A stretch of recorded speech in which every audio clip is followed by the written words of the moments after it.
नमस्कार, मैं पुष्पांजलि आप सभी दर्शकों का केवी स्टूडियो के कार्यक्रम कहता बेगूसराय बढ़ता बेगूसराय में हार्दिक अभिनंदन करती हूं, स्वागत करती हूं। आज हमारे बीच हरिकिशोर ठाकुर जी मौजूद हैं। इन्होंने अपनी रंगमंचीय शुरुआत वर्ष 2007 में इप्टा से किया। बाद में इन्होंने इंटरनेशनल ऑर्गेनाइजेशन रंग विदूषक में वंशी कौल जी के निर्देशन में काम किया।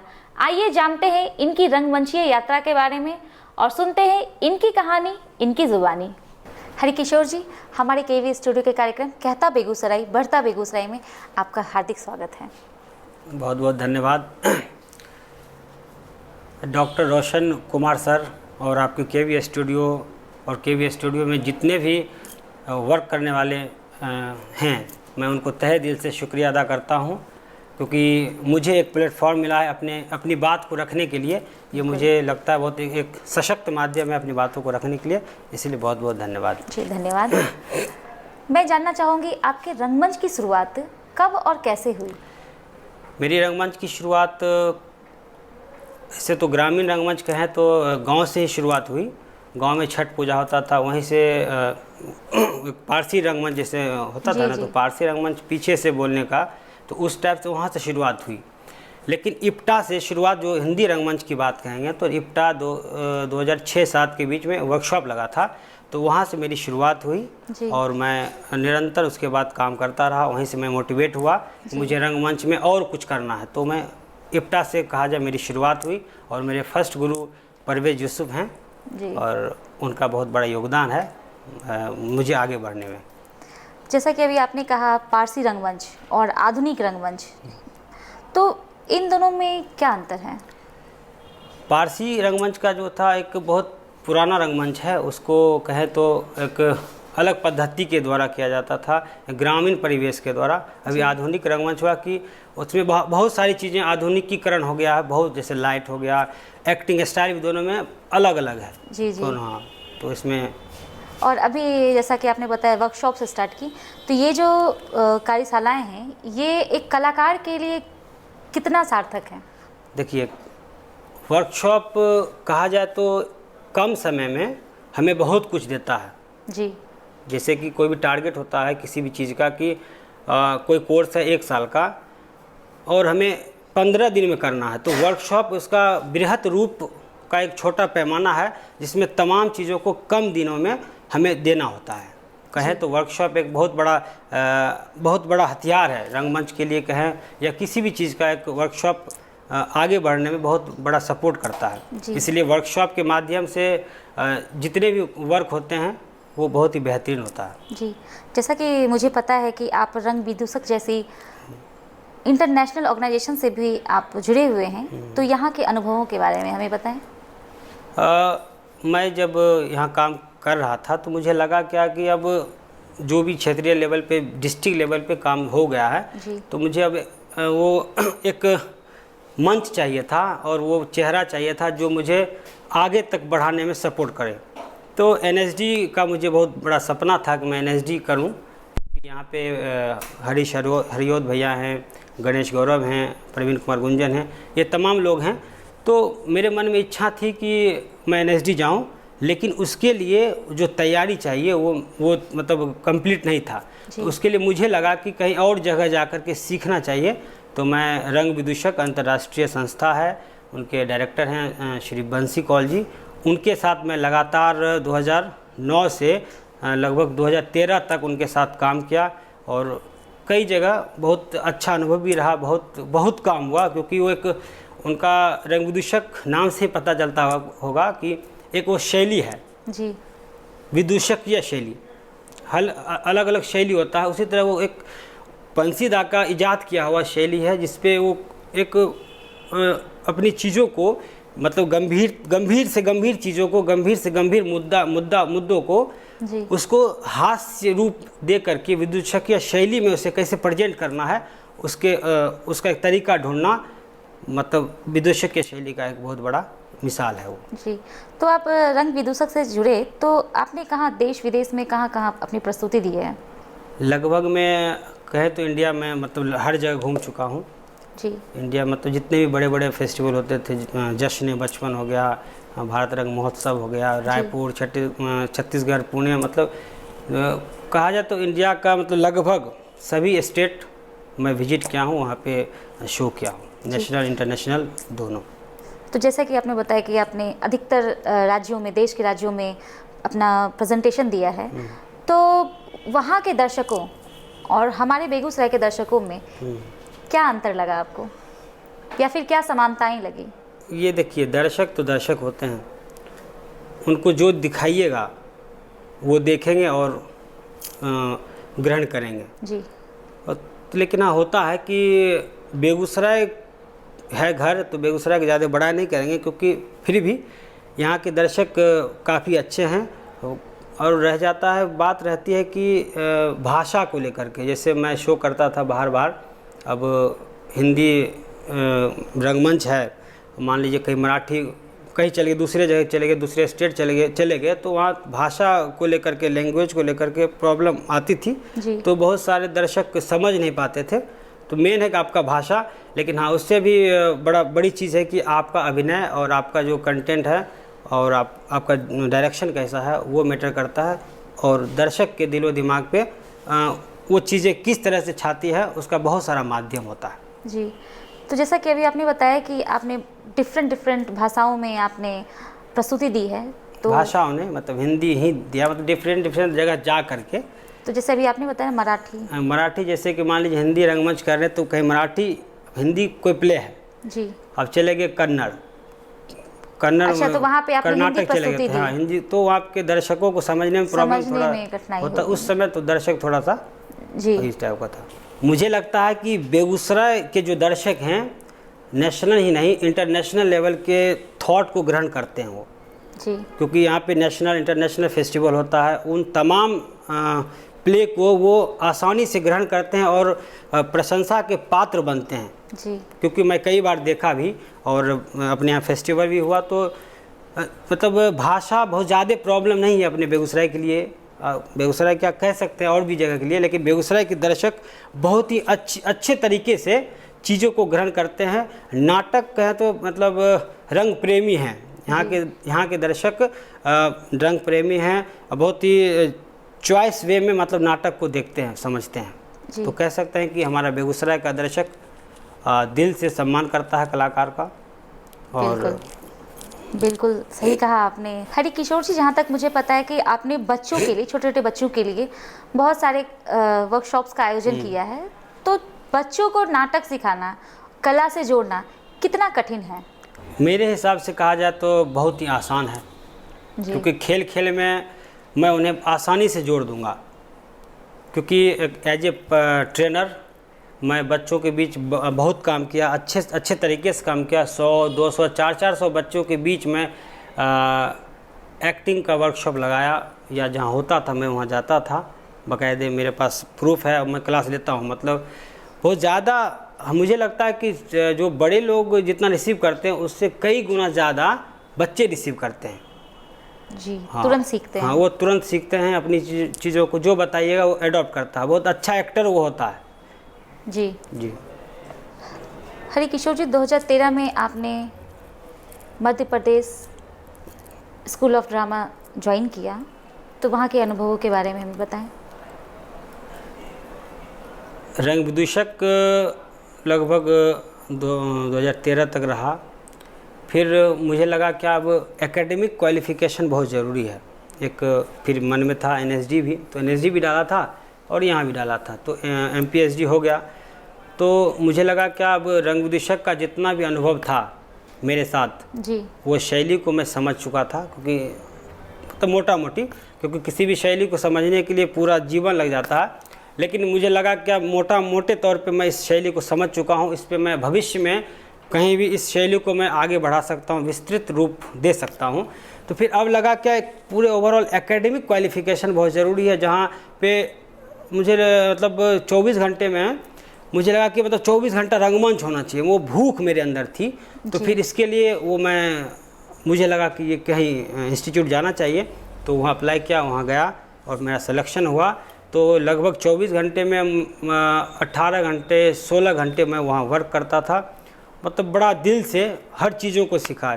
सेट हो गया, एक्टिंग हो गया, डिज़ाइन हो गया, डायरेक्शन हो गया, मेकअप हो गया, जो भी मतलब चीज़ दिया जाता था मैं उसे आसानी से ग्रहण करता था।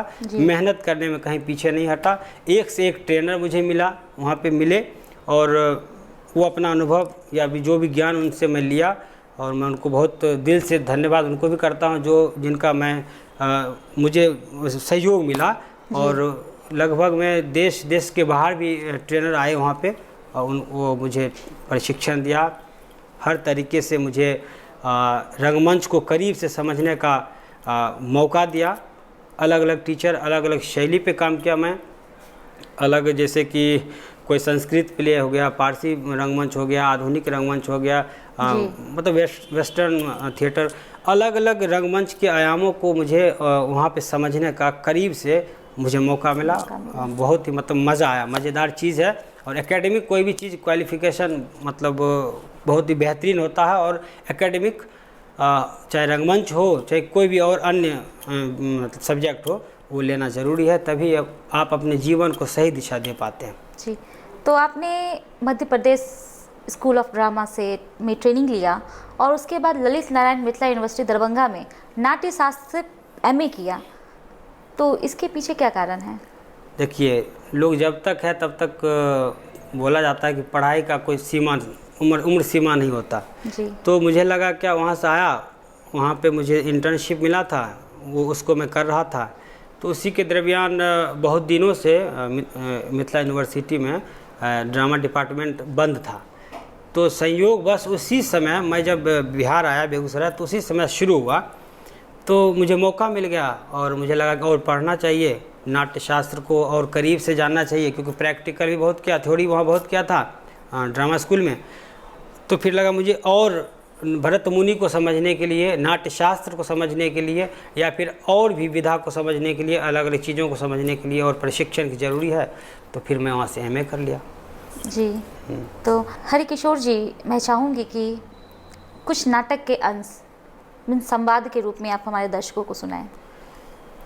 जी, एक टंटिया मामा करके एक शो हुआ था और उसके डायरेक्टर थे बंसी कौल, उन्हीं का कुछ छोटा एक स्पीच है जी। मैं प्रयास करता हूँ। हे महादेव, हम तो तेरे बच्चे हैं, हम तो तेरे हर हुक्म को मानते हैं। बचपन में तूने मुझसे मेरी माँ को छीन लिया, फिर मेरे बाप को, फिर मेरी जमीन, और अब मुझसे मेरा स्वाभिमान भी छीना है। अरे इन जंगलों में घुसने का अधिकार भी छीना है। ये कैसा न्याय है भगवान मेरे साथ।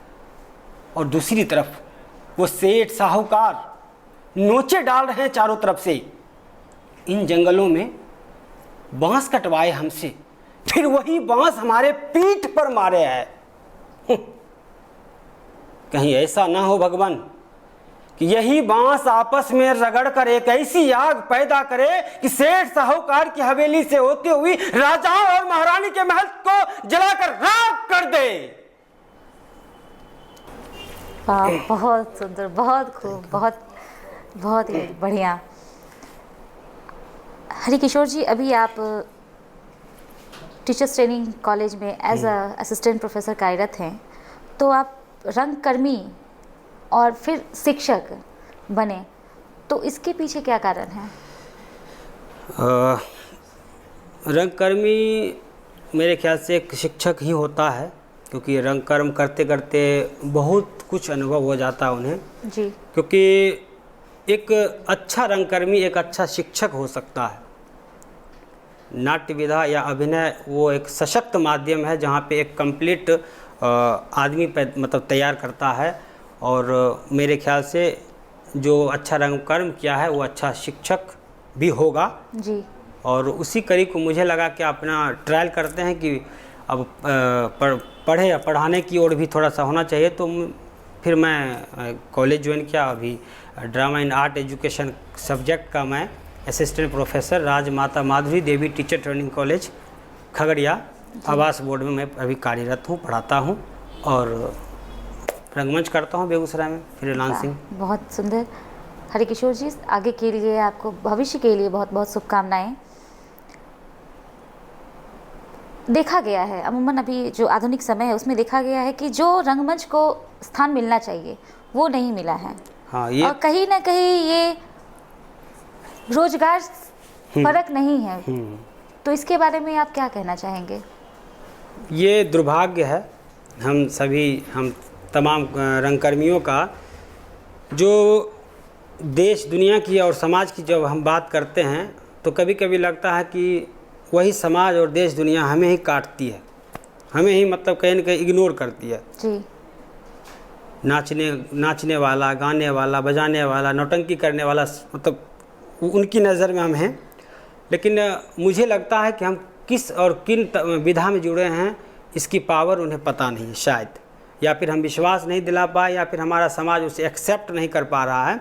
और कहीं ना कहीं मुझे लगता है कि इसको जब तक मेन लाइन से नहीं जोड़ा जाएगा तब तक इसका कल्याण नहीं हो सकता है। ऐसे ही फिर स्ट्रगल चलता रहेगा लोगों का, बहुत फिर कलाकार आएंगे जाएंगे फिर ख़त्म हो जाएंगे। तो अभी शायद नई एजुकेशन पॉलिसी में ड्रामा एंड आर्ट को जोड़ा है, तो हो सकता है कि अब कुछ इसका भला हो जाए, और होना भी चाहिए। अगर नहीं होगा तो धीरे धीरे क्या होगा, कला का क्या होता है, ह्रास होता चला जाएगा, कला मतलब मरने के कगार पर चला जाएगा, फिर संभाल पाना दिक्कत है। एक समय के बाद लोग अपनी जीविका उपार्जन के लिए कुछ ना कुछ चाहिए, तो फिर क्या है कि अगर मेरा जो शौक़ है और जो पैशन है वो अगर मेरा रोजी रोटी देने लगे तो उसका एक बड़ा मज़ा है।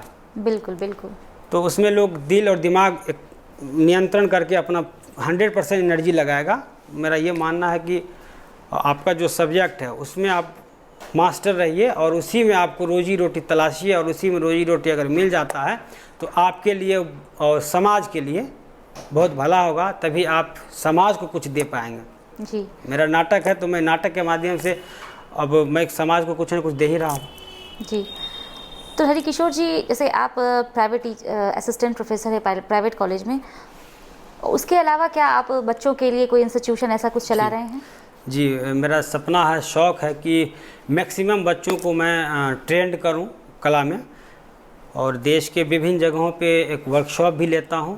इसी कड़ी में मुझे लगा कि बेगूसराय के लिए क्या किया जाए, तो बेगूसराय में मैं अपनी संस्था है मेरी, ओपेरा आर्ट सोसाइटी जी, जहाँ पे जिसका विंग्स है एक क्रेजी बर्ड्स करके, मैं एक इंस्टीट्यूट खोला हूँ जहाँ पे म्यूजिक, एक्टिंग, पेंटिंग, ड्राइंग, मतलब कला के क्षेत्र जो है वो जी विभिन्न क्षेत्र को मतलब एक जगह संग्रहित करके एक ट्रेनिंग सेंटर में बनाया हूँ अपना। यहाँ पे SS अहबालिया जी के गेट के पास है, वहाँ पे बच्चे आते हैं, वहाँ पे सीखते हैं, ट्रेनिंग लेते हैं। तो वहाँ पेरेंट्स का क्या फीडबैक है? पेरेंट्स का बहुत अच्छा फीडबैक है, क्योंकि ये थोड़ा सा लगता है कि क्षेत्रीय लोग का कम इन्वॉल्वमेंट है, धीरे धीरे होगा। और वहाँ पे क्योंकि टाउनशिप है और मतलब फर्टिलाइज़र वगैरह सब है, तो बंगाली और मराठी अलग अलग जगह के बच्चे वहाँ पे ज़्यादा आते हैं मेरे पास, और लोकल बच्चे भी हैं, तब कम संख्या में आते हैं, लेकिन हैं धीरे धीरे उसको बढ़ावा मिल रहा है, मतलब दे रहे हैं बढ़ावा, जहाँ तक हो सकता है वो आएंगे। जी, बहुत ही सराहनीय कार्य है। हरिकिशोर जी, जैसा कि अभी आपने बताया था कि अभी जो नई शिक्षा नीति आई है उसमें रंगमंच नाटक को इसमें ऐड किया गया है, तो मैं यह जानना चाहूँगी और हमारे दर्शक भी यह जानना चाहेंगे कि शिक्षा में नाटक का क्या योगदान है, क्यों ज़रूरी है? शिक्षा में नाटक ऐसे तो आज से पहले ज़रूरी नहीं था, तो इसीलिए नहीं था, मतलब उसको शिक्षा पॉलिसी में नहीं मत दिया गया था। लेकिन मेरी नज़र में एज ए कलाकार नाटक का बहुत बड़ा योगदान है जी। जैसे कि कोई कविता है या कहानी है, एक टीचर पढ़ाएंगे और बच्चा छोटा है और वो नहीं समझा पा रहे हैं, तो हो सकता है कि वो जो रंगमंच करने वाला बंदा है, अगर वो रंगमंच का टीचर है, उस कविता को अपने हाव भाव, भाव भंगिमा या कुछ सेट डिजाइन करके कुछ करके उस बच्चे को एक मनोरंजन देते हुए विधि से उसको बहुत अच्छे तरीके से दिलो दिमाग पे वो मतलब छाप छोड़ सकता है। कोई कहानी ले लीजिए या कविता ले लीजिए, मुझे लगता है क्योंकि एक जनरल टीचर जो कहानी पढ़ेंगे और रंगमंच का जो बंदा, रंगमंच का जो शिक्षक होगा वो पढ़ेगा और पढ़ाएगा, तो आकाश ज़मीन का अंतर होगा। बिल्कुल बिल्कुल। इसलिए सरकार को बहुत दिन पहले सोच लेना चाहिए था कि इसे मतलब इस शिक्षा का जो पॉलिसी बना है एजुकेशन, मतलब नाट्य शिक्षा का बहुत दिन पहले देना चाहिए था। और अभी अगर सरकार दे रही है तो बहुत जल्द उसे इसमें अप्लाई करे और जल्द से जल्द हर स्कूल में और कॉलेज में ड्रामा का एक या जो भी जितना भी हो सकता है शिक्षक बहाली करें और अपनी शिक्षा को मजबूती प्रदान करें। मेरी नज़र में वो शिक्षा बहुत ही एक मजबूती प्रदान करेगा जी, और बच्चे भी उसको अच्छे से सीख पाएंगे। बच्चे भी बहुत ही आसानी से ग्रहण करेंगे, क्योंकि मैं तो मेरा प्रयोग क्या हुआ, जब मैं प्ले करता हूँ ना तो बच्चे बहुत मज़ा करते हैं। और मैं ऐसा नहीं कि कुछ भी करवाता हूँ, क्योंकि बहुत ही सटीक और ज्ञान की चीज़ें देता हूँ, बहुत बड़ी बड़ी चीज़। बच्चा नाटक जब देखता है वो उनसे मैं पूछता हूँ थॉट जी कि बाबू ये जो किया इसके बारे में आप क्या बोलेंगे, तो बच्चा फटाफट बोलता है गाँव जा करके। जी, तो ये बहुत ही बेस्ट होगा और सरकार और समाज इसे जल्द से जल्द समझ ले तो भला होगा, रंगमंच का भला होगा और हमारा जो आगे की शिक्षा की जो नीति है, शिक्षा व्यवस्था है, उसमें मजबूती प्रदान होगा और रोजगार भी बढ़ेगी। और रोजगार भी बढ़ेगी। जी, हमें नाटक नहीं करना पड़ेगा, हमें नुक्कड़ पे नहीं आना पड़ेगा। हम लोगों को एक रोज़गार तो चाहिए ना, एक समय के बाद रोज़गार चाहिए, तो एक रोज़गार के साथ और सरकार को सपोर्ट भी मिले, मतलब मिलती है और शिक्षा का तो पैमाना बढ़ता ही है। जी, अभी तक मैंने देखा है कि जो भी रंगकर्मी आए हैं वो विभिन्न संस्थाओं से जुड़े हुए हैं। तो मैं जानना चाहूँगी कि क्या आप भी कोई संस्था से जुड़े या आपकी कोई अपनी संस्था है? देखिए, संस्था से मैं लगभग बेगूसराय में सभी लोगों के साथ काम करता हूं और मेरी संस्था है ओपेरा आर्ट सोसाइटी। अच्छा, रजिस्टर्ड संस्था है। उसके तहत मैं बच्चों के बीच गीत संगीत, नाटक, ड्राइंग, पेंटिंग फ्री में भी मैं वर्कशॉप का कंडक्ट करता ही रहता हूं जगह जगह जा करके। जी। और मेरे अभी फ़िलहाल अभी कहा जाए तो मैं ज़्यादा काम किया हूँ अपने अवधेश दादा हैं, अवधेश कुमार सिन्हा जी, उनके साथ मैं काम किया हूँ। मेरे अभी यहाँ के गुरु हैं, मतलब और उनके रेपेट्री में मैं काम कर रहा हूँ और उनके साथ हूँ। और भी लोग जितने हैं बेगूसराय में जो ऑफ़र करते हैं मैं उनके साथ काम करता हूँ एज ए एक्टर। हरिकिशोर जी, मैं यह जानना चाहूँगी कि आप अपने आप को भविष्य में रंगमंच में कहाँ देखना चाहते हैं?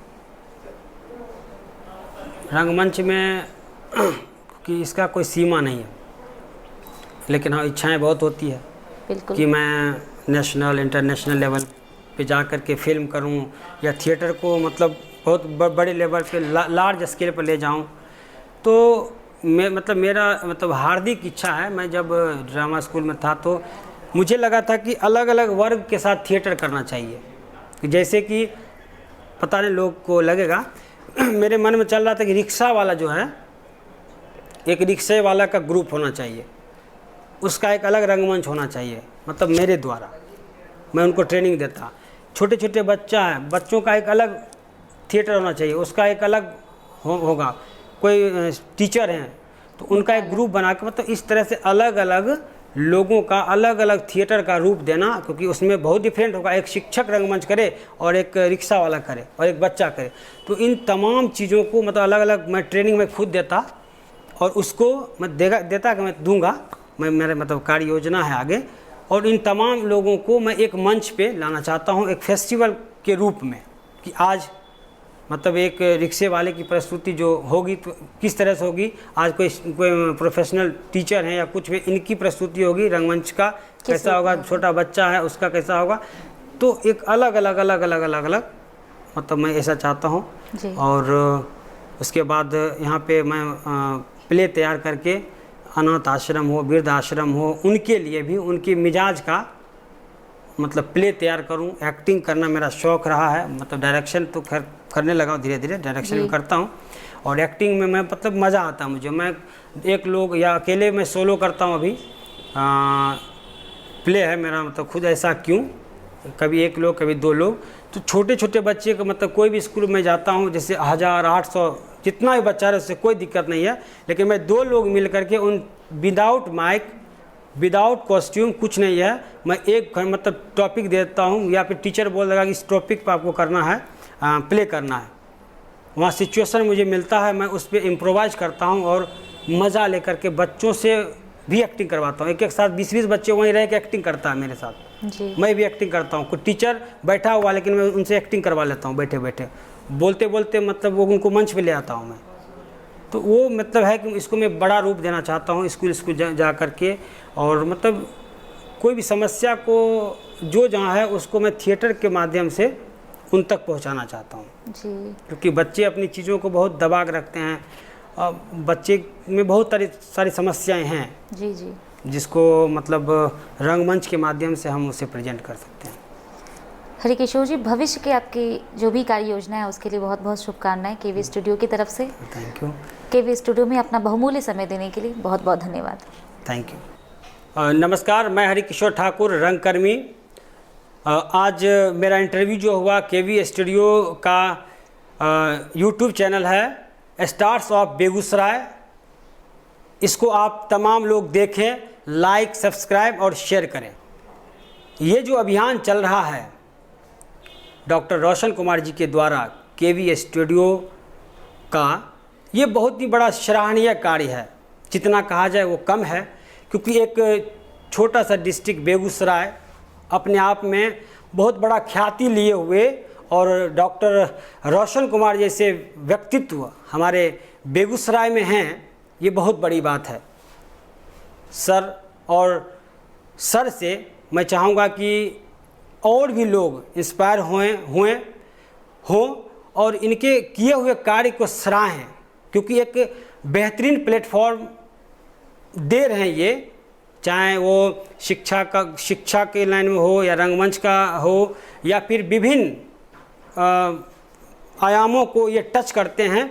ये डॉक्टर नहीं, पता नहीं, ये एक अलग दिशा को समाज को लेकर के जाना चाहते हैं। इन्हें डॉक्टर को सोशलिस्ट कहा जाता है दिल से, लेकिन ये समाज को देखते हुए और ये भाग दौड़ की ज़िंदगी को देखते हुए अपने व्यस्त लाइफ को एक समाज से कनेक्ट किया है डॉक्टर रोशन कुमार। और आज इन्हें कौन नहीं जानता, कला के क्षेत्र कहिए या फिर स्पोर्ट लाइन हो जाए या फिर शिक्षा की बात करें, तो डॉक्टर रोशन हर आदमी के विचार दिलो दिमाग पे अभी अपना क्या कहें वो झंडा परचम लहराने में लगे हुए हैं।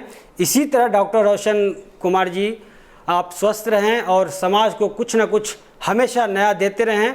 और मैं रंगकर्मी परिवार आपके साथ तहे दिल से हमेशा रहूँगा, आजीवन रहूँगा। बहुत बहुत धन्यवाद।